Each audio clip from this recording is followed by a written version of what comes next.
The road turned to gravel 12 miles from the coast, and the cell signal died somewhere around mile 14. Lynn Marlowe drove slower than she needed to, partly because the potholes were deep, and partly because she wasn't in any hurry to arrive.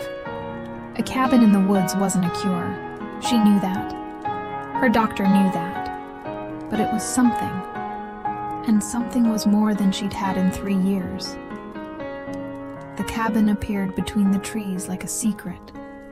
Small, cedar-sided with a tin roof and a stone chimney that had seen better decades. A hand-painted sign nailed to a post said, Hawthorne Cabins, Unit 2. The lock was sticky. She jiggled the key twice before it turned. Inside, the air smelled like cedar and something older.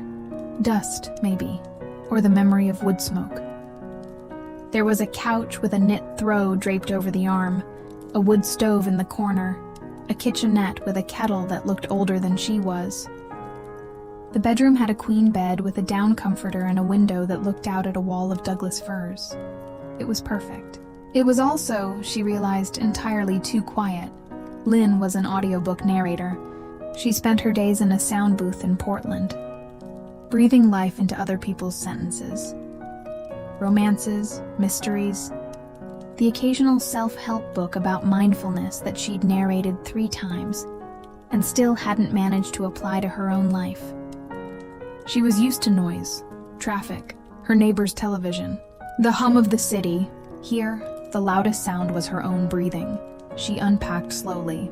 A sweater, her laptop, the recording equipment she'd brought against her better judgment, a portable recorder, a pair of headphones, a microphone she'd wrapped in a sock because she didn't own a proper case. She told herself she was here to rest. She told herself she wouldn't work. She set the equipment on the kitchen table anyway.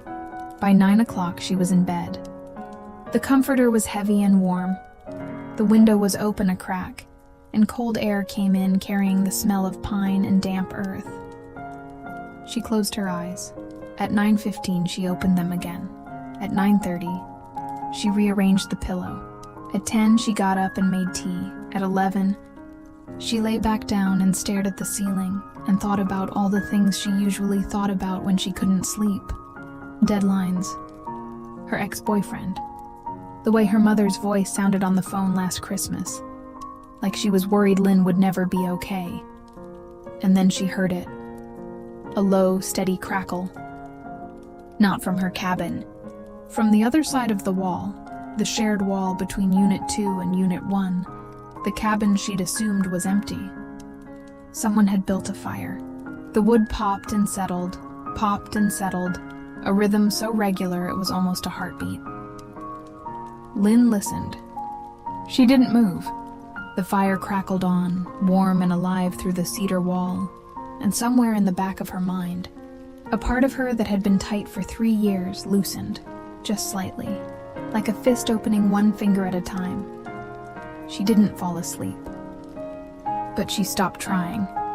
She lay there and listened to the fire and the wind in the trees and, very far away, the low murmur of the ocean. And for the first time in months, she didn't hate the night. She woke at 6 to the sound of rain on the tin roof. It wasn't a hard rain, just a steady drumming, like fingertips on a table. Lynn lay still for a moment, surprised. She'd slept. Not well, not through the night, but more than she had in weeks. She'd woken once at 3, heard the fire still going in the next cabin, and drifted off again. She made coffee. The kettle whistled. The rain kept drumming. When she opened the front door to get the newspaper, there wasn't one. Of course, there was no delivery out here. She found it. A jar. Small. Glass. Sealed with beeswax. Sitting on the top step of her porch like it had grown there. Inside, golden honey. Thick and cloudy at the edges. No note, no name. Just honey, still cool from the night air. Lynn picked it up. It was heavier than it looked. She turned it over in her hands. The wax seal had an impression pressed into it. A bee, wings outstretched, tiny and precise. She looked toward Unit 1. The curtains were drawn. Smoke was coming from the chimney, thin and gray against the wet trees. Whoever lived there was awake. Whoever lived there had left her honey. "Hello?" she called. Her voice sounded too loud in the quiet. "Is someone there?" No answer. Just the rain and the trees, and somewhere in the distance, the low, living hum of bees beginning their day. Lynn set the jar on the kitchen table. She unscrewed the lid. The smell filled the cabin. Wildflower and clover and something deeper. Something that tasted like summer even though it was only April. She dipped a finger in. It was warm, somehow, sweet and clean, and nothing like the honey she bought at the grocery store. She ate another fingerful, then another. Outside, the rain slowed to a mist. The sun came up behind the clouds, pale and diffused, and the forest glowed green and gold. Lynn stood at the window with the honey jar in her hand and looked at the cabin next door. She didn't know who lived there. She didn't know why they'd left her honey, but she knew, with a certainty she couldn't explain, that the fire last night hadn't been an accident. Someone in that cabin had known she couldn't sleep, and someone had built a fire for her anyway.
On the third morning, Lynn took the recorder out of its sock. She told herself it was for the podcast she'd been meaning to start. A side project, nothing serious, just something to fill the days. She told herself she wasn't working. She told herself a lot of things. She walked into the forest behind the cabin. The trees were tall here, Douglas fir and western red cedar, their trunks dark with moss. The ground was soft with needles. She found a fallen log, sat down, and pressed record. For 10 minutes, she didn't speak. She just held the microphone toward the trees and let the forest talk. Wind moving through branches high above. A woodpecker somewhere, slow and methodical. Rain dripping from the canopy in uneven rhythms. Plink, plink, plink. Like a piano being played by someone who'd never taken a lesson. She walked down to the creek that ran behind the property. The water was cold and clear, moving over smooth stones. She held the recorder just above the surface and let it run. The creek sounded like white noise, but softer, alive, with occasional deeper notes when the water hit a hollow rock. In the afternoon, she walked to the edge of the meadow where the beehives were. 12 wooden boxes painted white, arranged in neat rows. The bees were busy. A low, constant hum that vibrated in the air, in her chest, in the soles of her shoes. She stood there for a long time, recorder running, and let the sound fill her. That night, she edited. Not carefully, she didn't have the energy for careful. She layered the creek under the wind, added the bees at a low volume, let the rain from the first night run underneath it all, 10 minutes exactly. She titled it Forest Hour 1. She uploaded it to a podcast hosting site she'd used once before, for a project that had gone nowhere. She didn't add her name. She didn't add a description. Just the title and the audio. Then she put on her headphones, lay down on the bed, and pressed play. The wind came first. Then the creek. Then the bees, low and steady, like the world was breathing. Lynn closed her eyes. She thought about the cabin next door, about the fire that had crackled through the wall on her first night, about the honey on the kitchen table. She thought about nothing in particular. She thought about the way the light looked through the trees at 4 in the afternoon, gold and green and soft. She didn't remember falling asleep. She woke at 7. The sun was up. The recorder was still playing. It had looped, she realized, the same 10 minutes repeating through the night. Her headphones were askew on the pillow. The cabin was bright. She'd slept. All night. 7 hours by the clock on the wall. Lynn lay still for a moment, afraid to move, afraid the spell would break. Then she sat up and laughed, a quiet, disbelieving sound. 7 hours. She hadn't slept 7 hours in 3 years. She checked the podcast. 3 listens. 1 comment from a username she didn't recognize. This made me cry. I haven't slept without a pill in months. Thank you, whoever you are. Lynn stared at the screen. Then she made coffee and went out to the porch. He was there. Not at her porch, at the edge of the meadow by the hives. A man in a flannel shirt and work boots. Tall, with dark hair pulled back and a beard that needed trimming. He was checking one of the hives, moving slowly, carefully, his hands bare despite the bees crawling over his sleeves. He didn't look like he was afraid of them. He looked like he was talking to them, his mouth moving in a low murmur she couldn't hear. Lynn stood on the porch and watched. He was the one. She knew it. The honey, the fire, the man who lived in Unit 1. He looked up then, saw her. Their eyes met across the meadow. He didn't wave. He didn't call out. He just nodded, once slow, like he was confirming something he already knew, and went back to the bees. Lynn raised her hand, waved, felt stupid for waving. But he looked up again, and this time he almost smiled. Almost. That evening there was another jar on her porch, and this time, tucked under the jar, a piece of paper torn from a notebook. She picked it up. The handwriting was slow and deliberate, like the writer didn't do this often. The bees, like the recorder, they were calmer today. Elin turned the paper over. Nothing on the back. She looked toward Unit 1. The curtains were drawn. Smoke was coming from the chimney. She unscrewed the honey jar, dipped a finger in, ate it slowly, standing on the porch, while the forest went dark around her and the bees settled into their hives for the night. She didn't know his name. Well, she did, now. Just E. She didn't know where he'd come from, or why he lived alone in a cabin in the woods, or why he'd built a fire for a stranger on her first night. But she knew this. The forest had given her sleep, and the man next door had given her honey, and somewhere between the two things, something was beginning that she didn't have a name for yet. She went inside. She set the paper on the kitchen table beside the first honey jar. She put on her headphones. She pressed play on Forest. Hour 1. And somewhere through the wall, the fire crackled, and the man called E hummed a song she couldn't quite hear, and Lynn Marlowe fell asleep before the first track was even halfway done.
3 weeks later, the podcast had 10,000 subscribers. Lynn didn't understand it. She'd uploaded 6 more episodes. Forest, Hour 2 through Hour 7.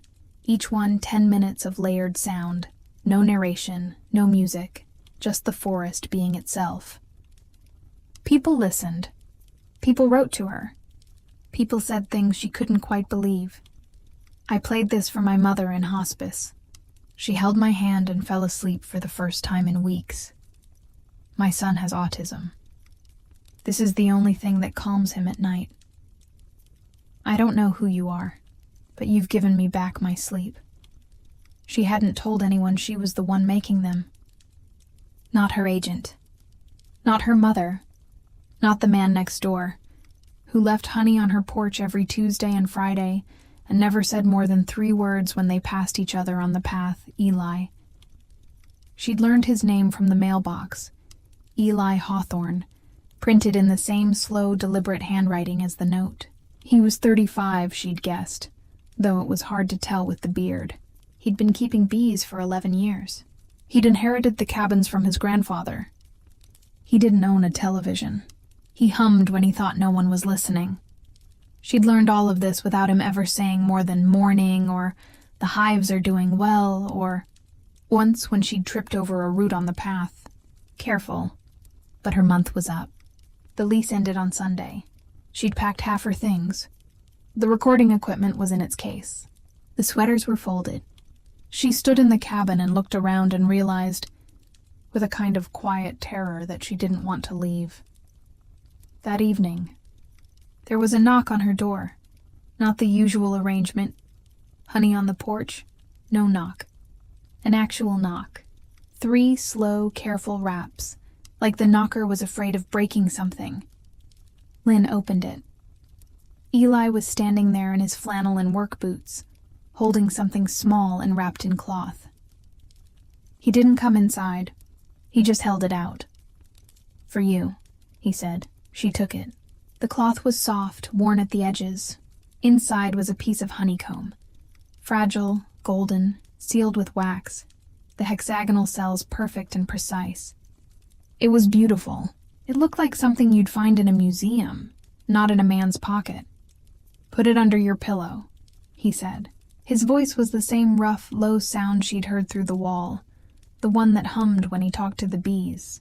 Bees know the way home. They always come back to the hive. So will you. Lynn stared at the honeycomb, then at him. "Eli, you don't have to decide tonight," he said. "But the cabin's yours if you want it. For a year, for longer." "I don't," he stopped, looked at his boots. "I don't want you to go." He said it simply, like it was a fact, like the sky was blue and the bees made honey and he didn't want her to leave. Lynn felt something loosen in her chest. The same thing that had loosened on her first night, listening to his fire through the wall. Only bigger now, warmer. "I don't want to go either," she said. Eli looked up. His eyes were dark and steady. He almost smiled. "Almost good," he said. And then, because he was Eli, and words didn't come easy to him, "I'll bring more honey tomorrow." He turned and walked back to his cabin. Lynn stood in the doorway with the honeycomb in her hand and watched him go. The fire in his chimney was already going. She could hear it, that low, steady crackle, like a heartbeat. She didn't pack the rest of her things. She called her landlord, Eli. Technically, though, it felt strange to call him that, and renewed the lease for a year. Then she sat down at the kitchen table and recorded the final episode of the podcast. She didn't layer sounds this time. She didn't edit. She just set the recorder on the porch rail and let it run for 10 minutes, capturing everything. The fire from next door, the bees settling in, an owl somewhere in the trees, the rain starting soft on the tin roof and, very faintly, almost buried under it all, Eli's voice low and tuneless, humming a song she'd never heard before. She titled it, "The Beekeeper's Night." She wrote one line in the description. "This is the night I stopped waiting to fall asleep." She uploaded it. Then she took the honeycomb, wrapped it back in the cloth, and slid it under her pillow. She lay in bed. The fire crackled. The rain fell. Somewhere through the wall, Eli hummed. The podcast played on her phone, the same sounds she was hearing live, a 10-second delay, like an echo of her own life. Lynn closed her eyes. She thought about the city, the sirens, the deadlines, the 3 years of staring at ceilings. She thought about the cabin, the honey, the man next door who built fires for strangers and left honey on porches and couldn't say more than 3 words at a time but had given her, without ever asking for anything in return, the thing she'd wanted most in the world. Sleep. She didn't remember drifting off. She just did. And when she woke in the morning, the sun was through the window. The honeycomb was warm under her pillow, and there was a new jar on the porch. This one with a note that said, "Simply good morning." Lynn picked up the jar. She unscrewed the lid. She ate a spoonful standing in the doorway, barefoot, the morning air cold on her feet, the forest green and gold and alive all around her. Somewhere, a bee buzzed. Somewhere, a fire crackled. Somewhere, a man who hummed off key was already awake, already starting his day, already, in his quiet, careful, wordless way, making sure she was okay. Lynn smiled. She took another spoonful of honey. She was home.